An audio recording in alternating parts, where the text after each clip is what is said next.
Imaginemos un escenario por un momento. Pensemos que se está disputando la final del Campeonato Mundial, el partido más decisivo de la historia. Y de repente, el árbitro decide cambiar las reglas a mitad del juego para favorecer a quien tiene la posesión del balón. Madre mía, el caos que se montaría en el campo. Totalmente. Pues la pregunta es, ¿cuánto tiempo tendría que pasar antes de que los jugadores decidan abandonar el césped, rechacen la autoridad de ese árbitro y comiencen a organizar su propia liga paralela? Yo diría que muy poco. Nadie quiere jugar a un juego donde las reglas cambian según quien vaya ganando. Exacto. Pues esa dinámica, digamos llevada a una escala planetaria, es exactamente la tesis del documento analítico que tenemos hoy sobre la mesa. Se titula El fin de la supremacía global estadounidense. Un título que ya de por sí es toda una declaración de intenciones, ¿verdad? Desde luego. Y para establecer nuestra misión desde el primer segundo de esta inmersión profunda, el objetivo hoy no es debatir si el orden mundial liderado por Estados Unidos desde 1991 está colapsando o no. Claro, el material base ya da ese colapso por sentado. Eso es. La premisa del texto es que no estamos ante una simple recesión económica. No es un bache cíclico ni el resultado de unas elecciones concretas. Habla de una falla estructural masiva. Una falla en los cimientos mismos del sistema, sí. Así que lo que vamos a hacer hoy, para quienes nos escuchan, es trazar el mapa de lo que viene después. Y ojo, lo haremos analizando los datos con total neutralidad, sin tomar ningún partido político. Queremos entender las mecánicas de este vacío de poder inminente. Y fíjate que el peligro de ese vacío radica precisamente en la falta de un sustituto claro. Cuando se analiza la hegemonía estadounidense, es muy habitual quedarse en la superficie táctica. Ya, en contar portaaviones y cosas así, ¿no? Tal cual, en la cantidad de portaaviones de la clase Nimitz o Ford, las 800 bases militares repartidas por el globo o el control de los estrechos marítimos. Lo más visual, por así decirlo. Exacto. Sin embargo, el texto argumenta que esa arquitectura militar es solo el síntoma. Es la manifestación física de un poder subyacente mucho más profundo. Vale, vamos a desgranar esto entonces. Utilizando la clásica analogía del taburete de 3 patas. Si falla una pata, el sistema se tambalea pero sobrevive. Pero si ceden las 3 a la vez, el derrumbe es matemático. Totalmente matemático. Pues cuéntanos, ¿cuáles son esas 3 patas o pilares fundamentales que menciona el autor? Bueno, el autor plantea que este dominio global se ha sostenido sobre 3 pilares. Primero, el monopolio del dólar y el control de las tuberías financieras del mundo. La macroeconomía pura. Eso es. Segundo, la capacidad casi exclusiva de dictar la narrativa moral y legal, es decir, el poder de definir qué es legítimo en la esfera internacional. El árbitro del que hablábamos al principio. Justo. Y el tercer pilar es una red de alianzas que funciona como multiplicador de fuerza. El colapso estructural se produce porque esos 3 pilares están cediendo de manera simultánea. Pues empecemos por la primera pata, que es quizá la más tangible para todos. La desdolarización. Llevamos años escuchando hablar de acuerdos bilaterales y de la creación de alternativas financieras. Sí, es un tema recurrente en las noticias económicas. Pero a ver, hay una duda muy razonable al respecto.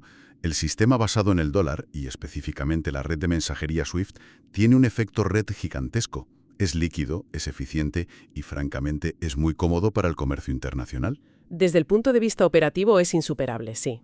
Entonces, renunciar a eso y construir un ecosistema financiero paralelo desde cero implica unos costes de transacción enormes.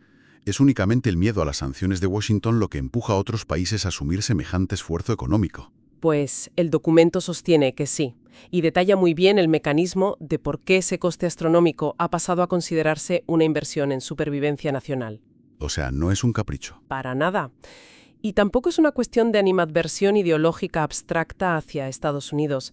El punto de inflexión, el momento en el que cruzaron el Rubicón financiero, fue cuando la interdependencia se transformó en un arma de guerra.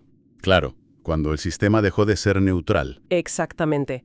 Cuando Washington y sus aliados demostraron no solo la capacidad técnica, sino la voluntad política para congelar cientos de miles de millones en reservas de bancos centrales soberanos. Y desconectar a naciones enteras de la red SWIFT de un día para otro. Eso es. Ese fue el momento en que el cálculo de riesgo global cambió para siempre. La infraestructura financiera dejó de ser vista como un bien público neutral.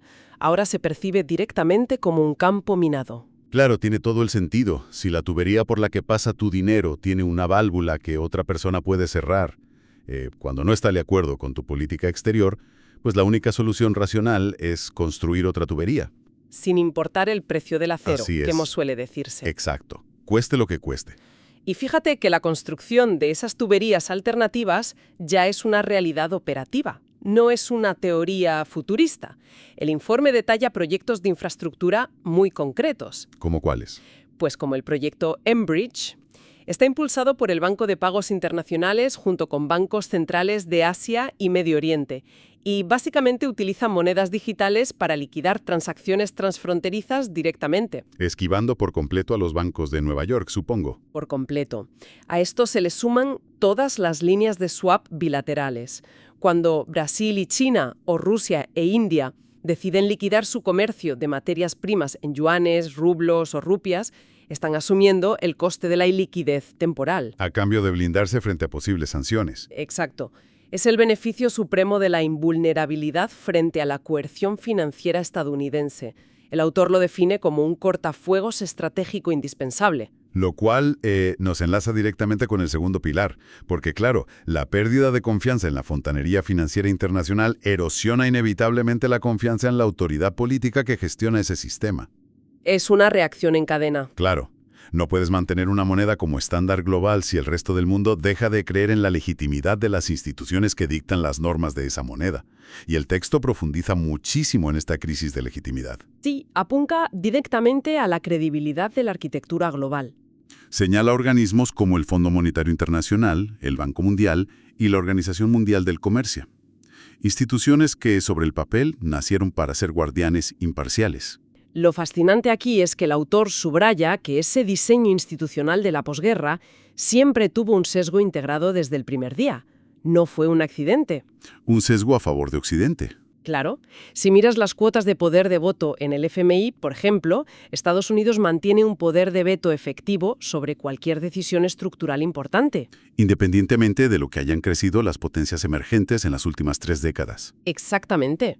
Durante los años 90 y principios de los 2000, esa asimetría se toleraba. La hegemonía estadounidense era tan abrumadora y el dividendo de paz tan rentable que aceptar ese llamado consenso de Washington parecía la única vía racional para prosperar. Pero esa convergencia económica y política se ha roto. Se ha roto por completo. Pero a ver, haciendo de abogado del diablo, habría que ser muy ingenuos para pensar que el mundo alguna vez creyó en una neutralidad absoluta, ¿no? Las grandes potencias siempre han usado estas instituciones para barrer para casa. Sí, es cierto, la geopolítica siempre ha tenido un componente de cinismo. Entonces, ¿por qué el documento marca este momento, el exacto, como el punto de ruptura estructural definitivo para esa legitimidad? Por dos factores. Primero, por la visibilidad innegable de la contradicción. Y segundo, por la aparición de alternativas tangibles. El análisis muestra que a ojos del sur global, la brecha entre el discurso y la realidad es insostenible. Entre lo que se dice y lo que se hace. Eso es. Se percibe un sistema donde el derecho internacional y las normas de libre comercio se aplican con un rigor punitivo casi brutal a los actores menores. Pero luego se ignoran o se reinterpretan sobre la marcha cuando limitan a la potencia hegemónica o a sus aliados, ¿no? Exacto. Volviendo a tu analogía inicial del deporte.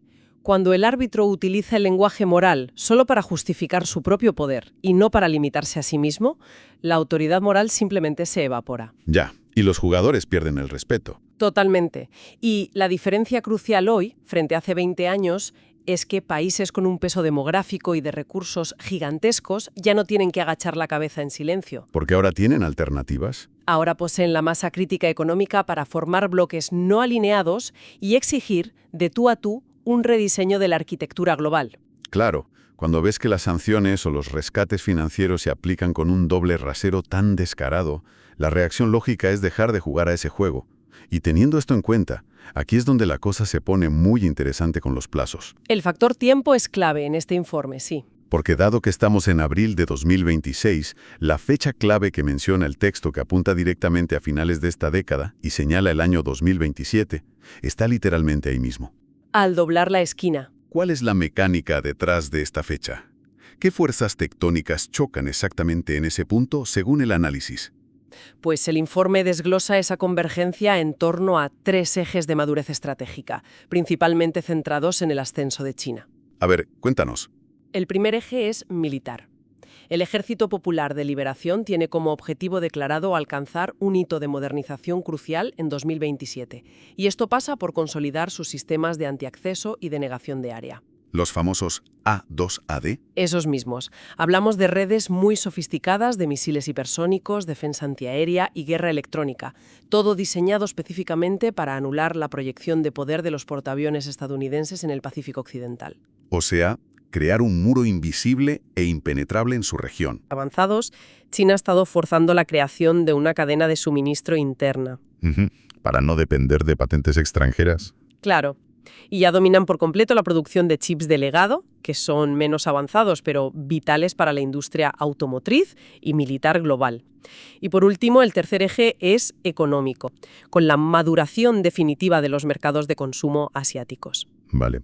O sea que la implicación lógica de toda esta madurez es que la principal herramienta de Estados Unidos, que es la coerción económica, pierde su efecto. Pierde toda su fuerza, sí. Porque si intentas sancionar o aislar a un actor que domina los eslabones críticos de tu propia cadena de suministro tecnológica y que además tiene una fuerza militar equiparable en su zona, pues el bloqueo es un suicidio económico mutuo. Totalmente mutuo. Sería darse un tiro en el pie. Pero el texto hace una advertencia estructural aquí que me parece vital. Aclara que no estamos ante un simple relevo imperial. Es decir, no es que Estados Unidos entregue las llaves y China asuma el trono como nuevo hegemón. No, plantearlo así es demasiado simplista. Si conectamos esto con el panorama general que dibuja el autor, el concepto clave del documento es el vacío entre órdenes. Un concepto que da bastante vértigo, la verdad. Lo da. La falacia más común es asumir que habrá una transferencia de poder ordenada. Lo que detalla el autor es una multipolaridad asimétrica, donde las instituciones actuales colapsan, porque fueron diseñadas para un sistema unipolar. Y claro, ahora tienen que lidiar con filosofías que son incompatibles. Son radicalmente incompatibles. No estamos hablando de debatir unos aranceles arriba o abajo. Son visiones diametralmente opuestas sobre la naturaleza del Estado y de cómo debe funcionar el mundo. Creo que debemos detenernos un segundo en estas visiones incompatibles, porque ilustran por qué no hay un punto de acuerdo posible usando la diplomacia tradicional. El documento segmenta a las potencias en 4 modelos conceptuales. Sí, y son muy reveladores. En primer lugar, detalla el modelo occidental, liderado por Estados Unidos, que define como universalismo liberal. La idea de que su sistema es el destino final para todos. Exacto. La convicción de que los derechos individuales y la democracia de mercado son el formato normativo para toda la humanidad. Y eso justifica desde su óptica cualquier intervención moral o política en el exterior. Vale. ¿Y en la otra esquina del cuadrilátero? En contraposición frontal está el modelo de China.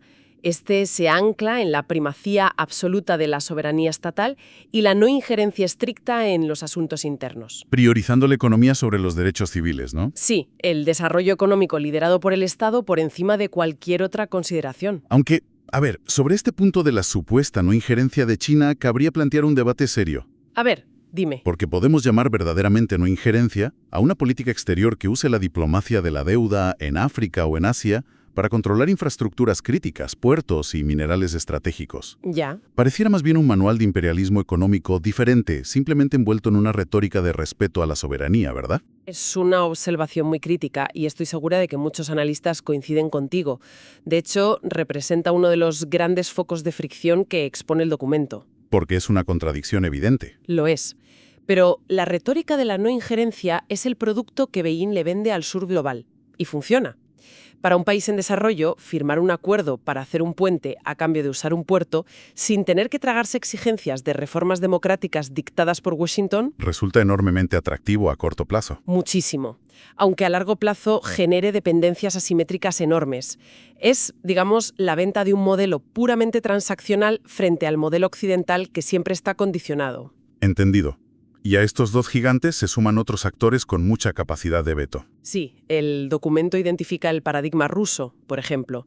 Rusia rechaza tanto el universalismo liberal como esa competencia puramente económica de China. Su modelo se ancla en las esferas de influencia civilizatorias. El famoso cordón sanitario. Eso es. Exigen una zona de seguridad a su alrededor, considerando que tienen un derecho casi histórico a delimitar lo que pueden o no pueden hacer sus vecinos. Y nos faltaría uno de los 4. India. El enfoque de India es fascinante porque su objetivo no es exportar ningún modelo ni liderar un bloque ideológico. Buscan mantener una autonomía estratégica absoluta. Es decir, ir por libre. Exacto. El autor lo llama multialineamiento. India le comprará energía a Rusia, formará parte de bloques económicos asiáticos y al mismo tiempo hará maniobras de seguridad con Estados Unidos en el Indo-Pacífico, todo según su propio interés nacional. La consecuencia lógica de tener a estos 4 gigantes, con modelos tan incompatibles interactuando en el mismo planeta sin un árbitro supremo, es una fricción constante. Es una receta para la parálisis institucional. Entonces, ¿qué significa todo esto para quienes nos escuchan? Porque solemos dejar estos temas en el plano de los despachos diplomáticos y la teoría pura. Si bajamos a la calle, a la economía real, ¿cómo nos afecta este vacío de poder? El mecanismo de transmisión hacia la economía de a pie es brutal, la verdad. Durante la hegemonía unipolar, el rey indiscutible era la eficiencia. El modelo de fabricar todo donde fuera más barato. Exacto, el modelo just in time. Las cadenas de suministro se extendían por todo el planeta buscando el menor coste, asumiendo siempre que las rutas marítimas estaban protegidas y que las leyes internacionales se respetaban. Pero al evaporarse el árbitro, se evapora esa garantía. Y entonces la prioridad cambia radicalmente. Ya no buscas eficiencia, buscas redundancia y seguridad nacional. Y esto se nota en el supermercado y en la industria. Claro, se materializa en aranceles, proteccionismo. Subsidios masivos para relocalizar fábricas de tecnología y, sobre todo, una fragmentación en bloques. Económicamente, esta desglobalización implica un shock inflacionario permanente estructural. O sea, los bienes de consumo nos van a costar más caros. Inevitablemente, producir tecnología, energía y alimentos en ecosistemas paralelos y cerrados es intrínsecamente más ineficiente y, por tanto, mucho más costoso. Habrá escasez de productos y una gran inestabilidad financiera. Y a nivel de seguridad, el vacío en la cúspide invita a una ebullición en la base.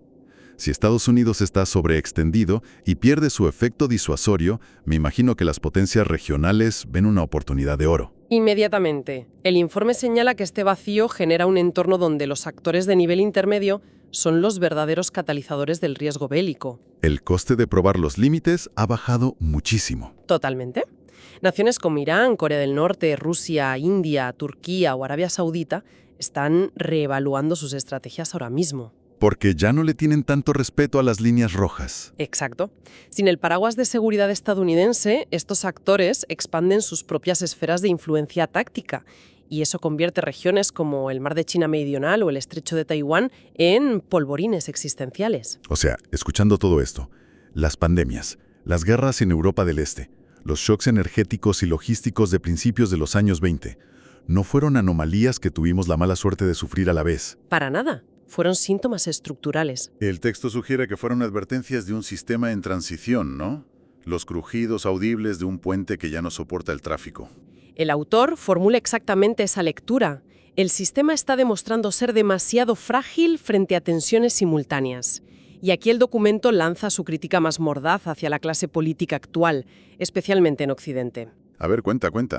Alerta de que los líderes occidentales sufren de una disonancia cognitiva profunda.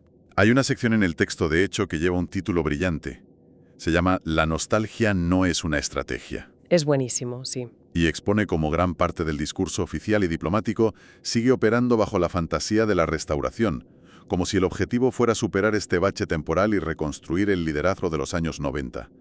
Demuestran un apego emocional tremendo a algo que ya no existe. Y el peligro real no reside solo en esa nostalgia, sino en la negación activa.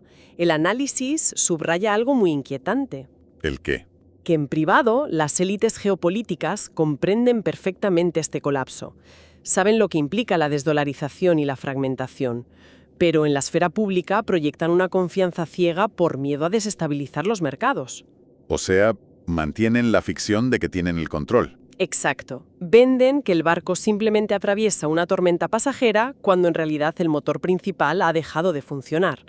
Y el texto advierte que esta negativa a hablar con honestidad garantiza que las sociedades sean pilladas por sorpresa. Vamos, es como observar a los oficiales del Titanic reorganizando las sillas de la cubierta y asegurando a los pasajeros que todo va bien cuando las alas de máquinas ya están inundadas.